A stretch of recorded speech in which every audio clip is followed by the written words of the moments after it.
পর্তুগালে অনিয়মিত অভিবাসীদের চিকিৎসা সেবা সীমিত করে আনা সংক্রান্ত একটি খসড়া বিল প্রত্যাখ্যান করে বিবৃতি দিয়েছেন দেশটির স্বাস্থ্য খাতে কর্মরত প্রায় 1000 চিকিৎসক, নার্স, মনোবিজ্ঞানী এবং সমাজকর্মীরা। গত সপ্তাহে পর্তুগালের পার্লামেন্ট অনিয়মিত অভিবাসীদের চিকিৎসা সুবিধা সীমিত করে নতুন একটি আইনের অনুমোদন দিয়েছে। এই আইন বাস্তবায়ন হলে দেশটিতে বসবাসরত অনিয়মিত অভিবাসীদের চিকিৎসা সেবা পেতে বেগ পেতে হবে। অভিবাসন বিরোধী এমন আইনের প্রতিবাদে স্বাক্ষর সংগ্রহ কর্মসূচি শুরু করেছে পর্তুগালের চিকিৎসা খাতে কর্মরত ব্যক্তিরা। ইতিমধ্যে চিকিৎসক, নার্স, মনোবিজ্ঞানী এবং সমাজকর্মী সহ প্রায় 1000 ব্যক্তি নতুন আইন বাতিলের দাবি জানিয়ে ওই চিঠিতে স্বাক্ষর করেছেন।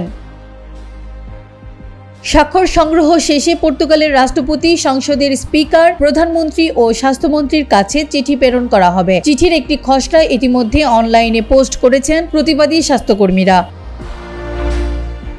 চিঠিতে বলা হয়েছে, এই আইন পর্তুগালের সংবিধান, ইউরোপীয় আইন এবং নৈতিকতা সংক্রান্ত স্বাস্থ্যবিধি লঙ্ঘন করে। এটি বৈষম্য বাড়িয়ে তুলবে, ঝুঁকিতে থাকা জনগোষ্ঠীকে ক্ষতিগ্রস্ত করবে এবং জনস্বাস্থ্যকে হুমকির মুখে ফেলবে। সংসদের অনুমোদন পাওয়া বিলটি এখনো আইনে পরিণত হয়নি। খসড়া বিলটি সম্পূর্ণভাবে আইনে রূপান্তর হলে ভবিষ্যতে আইন অমান্য করার মতো আরও পদক্ষেপ নেওয়ার হুমকিও দিয়েছেন তারা। ঠিকানা নিউজ ডেস্ক রিপোর্ট।